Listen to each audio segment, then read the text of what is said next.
Hello, good morning, and welcome to my channel, and welcome to the south coast of Devon on a cold January morning. You can see there's a bit of a difference between the weather yesterday and today. I probably should have chosen yesterday to go for my walk, but I was busy with other things that I'll explain later. Let me just show you a clip of what it was like yesterday morning here.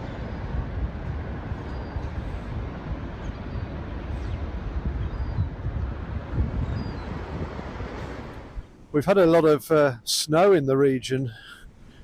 In fact, we've had a lot of snow all over Northern Europe, I think, recently. I've seen photos of where I used to live in Germany covered in snow, which made me a little bit sad to not be there, because I always love going out in the snow.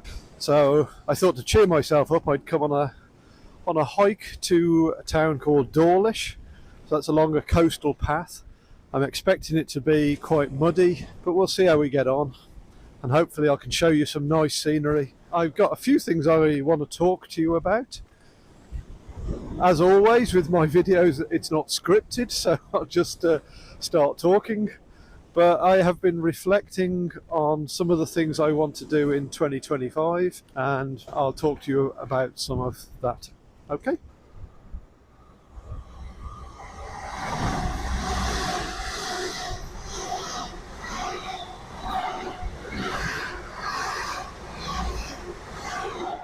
So if I were to pick one overarching theme or dilemma for 2025, something I have been grappling with a little bit, and that is, should I simplify my life or should I push the boundaries and try and do something more ambitious, something more adventurous? So maybe I'll talk about the simplifying things first of all and why that's tempting for me.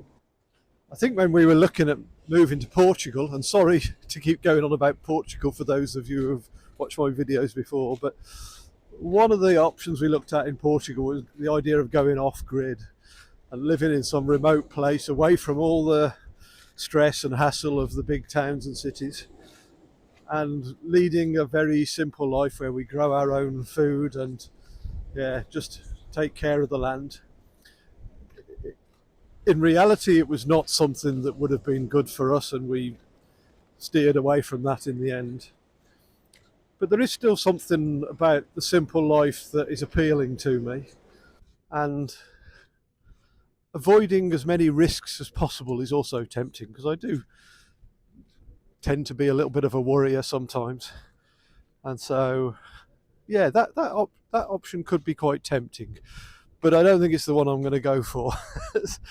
Because the other option is to really be ambitious and try to better myself as a person, try to develop new skills, try to do some good in this world.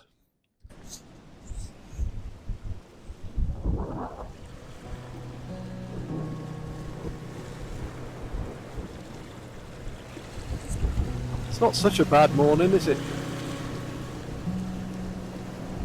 Might be not as nice as yesterday, but I've seen worse mornings than this. Still a lot to be grateful for.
When I was younger and trying to develop my leadership skills, I found myself role models, either people I knew or famous people that I followed, perhaps read their books or watched them on television and so on. And I learned about the power of having a good role model, someone who shows you that there is another way to live your life, someone who excites you and inspires you to try new things. But as I got older, I lost that a little bit. I guess I thought, well, I've learned all there is to know, at least in my job. I no longer need to look for role models to show the way.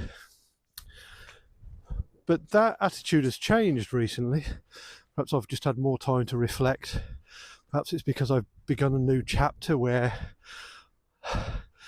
there is no path laid out in front of me. You know, I don't have the signposts to follow.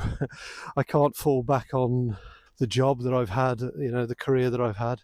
I have to forge my own way forward now. And so I've started looking at this idea of role models again, and they just naturally emerged, actually, either through books I've read or YouTube channels I've watched. And I'm finding it really helpful, and it's really feeding my desire to go for this second option that I mentioned, which is to try some new things, come out of my comfort zone and explore a completely different way of living my life. So I thought I'd talk to you about a couple of these role models just to give you an example, and then I'll move on to another topic as I do on these hikes. So I'll pick two YouTube channels. So the first is The Rest is Politics, and that is hosted by Alistair Campbell and Rory Stewart. And I find them incredibly inspiring. It's a fantastic way to learn about what's going on in the world, this YouTube channel. I listened to a politician being interviewed on the television the other day, and it was just 5 minutes of them completely avoiding the question and talking about things that really didn't matter. Whereas on this YouTube channel, and I think it's a podcast as well, they really have some very open and honest discussions about what's going on in the world. And I learn so much from them. And it's not just the knowledge that they impart on us, although that's important, but it's just the way they live their lives kind of energizes me. It's like I don't want to be them, obviously, because I'm a different person. I need to be myself, but I would like to be a little bit like them, but with certain aspects of the way I live my life. So if I just mention a few of those things, I mean, first of all, they've both just got so much energy. They just, to me, it feels like they must have 48 hours in a day and 10 days in a week, because they just do so much. They read lots of books, and they talk about those books. I don't know how they find the time for that, but they do. They meet lots of people, so they're very well connected. They're always talking about, important people they've met. You know, on their show, they've interviewed Angela Merkel, Bill Clinton, oh gosh, lots of other famous people like that. And my guess is it's all through contacts. So, I mean, just on one of the recent episodes, Alistair Campbell was talking about how he'd been chatting with Tony Blair, for example, the former British Prime Minister. So they always seem to be going out for lunches with these kinds of people, going to events, running events themselves, making speeches at events. They've both written books. Alistair Campbell plays the bagpipes. He speaks French and German. Rory Stewart, I mean, he's been teaching I don't think you call it teaching. He's been a lecturer at an American university. So they just seem to do so much in their lives. And of course, they're running this podcast as well. And they appear on television interviews. So, for example, when there was the British election, they both worked on Channel 4 as guests to give the sort of commentary on what was going on and give their expert views on how the results were unfolding. So I just love their energy, their enthusiasm, their adventurousness. They always seem to be, you never know where they're going to be running the show from. I think Rory Stewart was recently in Australia. They've been in America. So you get, and Alistair Campbell was often in France. So you get this sense of adventure, fun, and they just seem so knowledgeable and they have so much wisdom.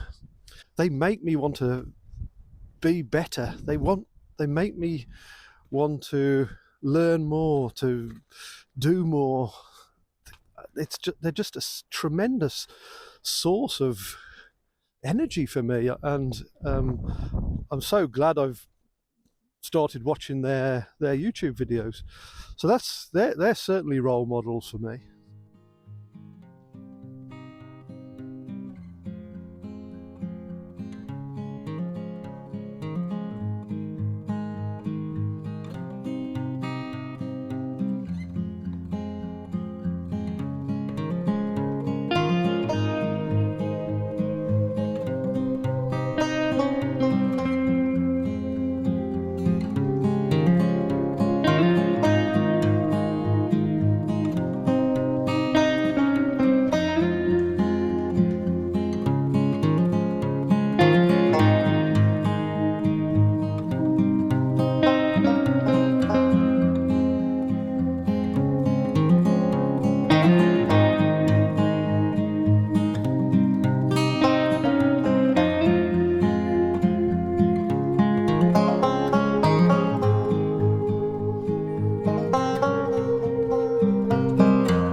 Then the other role model is someone younger than me and female, much younger than me, young enough to be my daughter actually, so it seems strange to have to say that she's a role model, but she is indeed.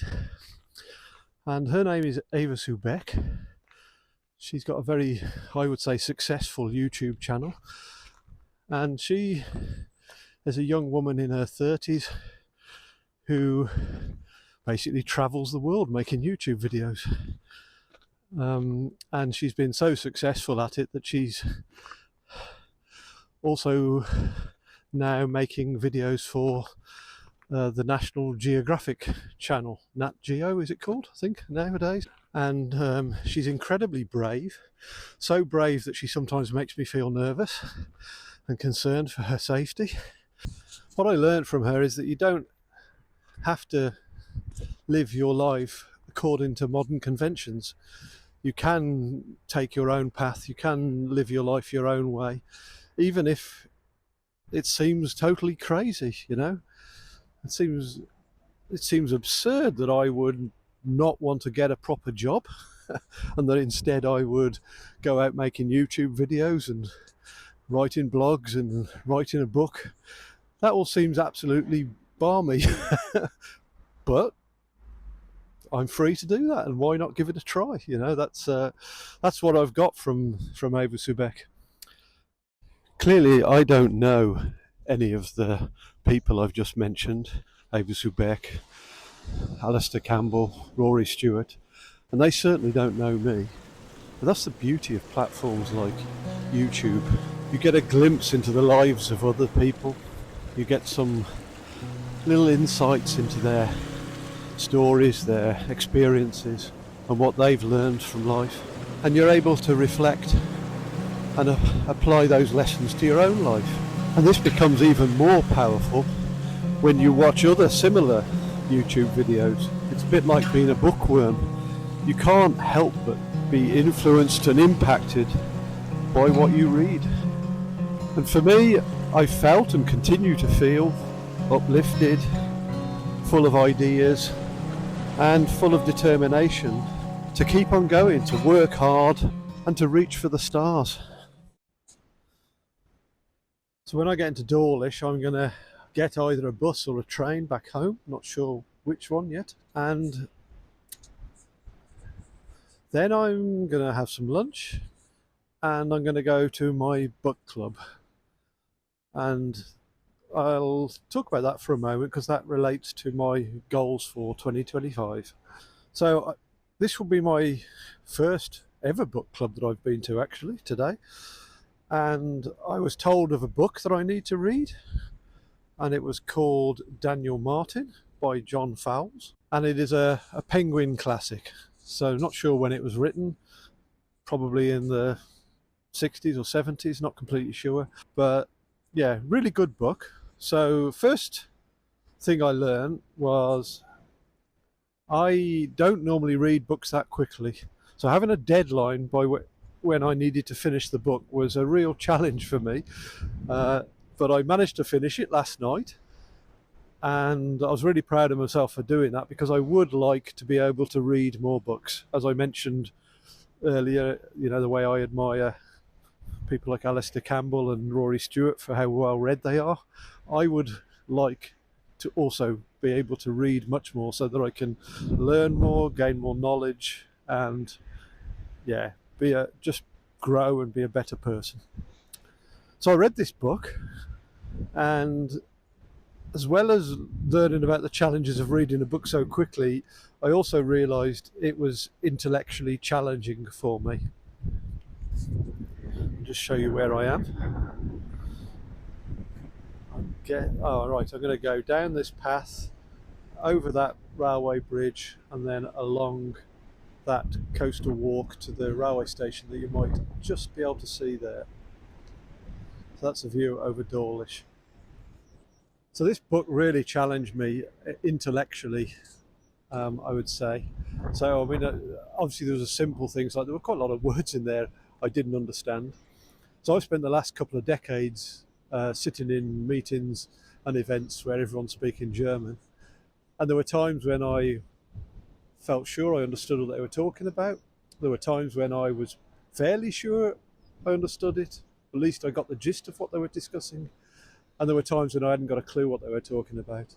And it was a bit like that reading this book for me, which I'm a bit embarrassed to say, given that I am English and it was a book written in English. What I also found challenging was there were many layers to the text, some of them very subtle and quite difficult for me to follow. So what do I mean by that? Well, obviously I could read what the characters were saying to each other, so that was obvious normally. But there was also the subtext. What was between the lines? What weren't they saying? And what emotions were they feeling? But also there were lots of references to things that I didn't know of or didn't understand, which, you know, they were things like cultural references. So they were traveling through Egypt, for example, and they were talking about the history there and the culture there. They were talking often about poetry in England and literature and art and theatre. And quite a lot of what they referred to I had no knowledge of. But if you did have knowledge of these arts and these cultural references, then I think the story would resonate with you more and you would be able to derive more meaning from it. You would be able to understand what was really going on in the minds of the characters that were in the book. So that was a real challenge for me and a real eye-opener. And the main characters in the book had, obviously it was a work of fiction, but in the story they had studied at Oxford University. So they were meant to be very intelligent and they were meant to have a lot of knowledge of all this kind of stuff. But for me, it was quite challenging. And to start with, when I was reading the book, I started looking up these things, you know, trying to understand what they were referring to. but I realised it was taking me far too long to read the book and that I would never be ready for the book club meeting today. So in the end I just read it and yeah, got the general gist of the story, thoroughly enjoyed it, but it made me realise there's some work to do there. there's some learning and development required on my part, but that's good. That's one of my goals for the year. If it carries on like this, I don't know whether this is sustainable in terms of, you know, I don't want to devote my whole life to reading and to book clubs. But if I can get better at this, if I can get quicker... Oh, I've got a tunnel and a train. Hold on a minute. Oh, I thought I heard a train. Give me a second. Yes.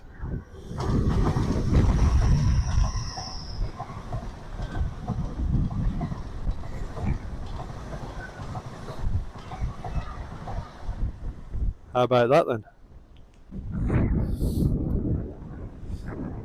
Yeah, so I'm not going to give up yet. I hope I can make this work. I hope I can get faster at reading the books, or that maybe some of the other books will be easier to read, because I think that was quite challenging for everyone actually, and it was it was the kind of thing that you could probably study in A-level English literature. Okay, we're at Dawlish now, nearly at the train station, so I'm going to bring the video to a close. Thanks for listening. If you've subscribed or liked or commented to any of my videos, then I'm really appreciative, so thank you very much to you for that. Helps encourage me to keep going. Hope I've not waffled on too much. Perhaps I am right now actually, but this channel is all about me sharing my thoughts and experiences. For me it's a little bit like a diary or a journal, so I open up quite a lot about what's going on in my life, and I hope that helps other people to deal with some of their own challenges. Anyway, hope you're well wherever you are. Take care of yourselves, and I'll post another video soon. Thank you then. Bye.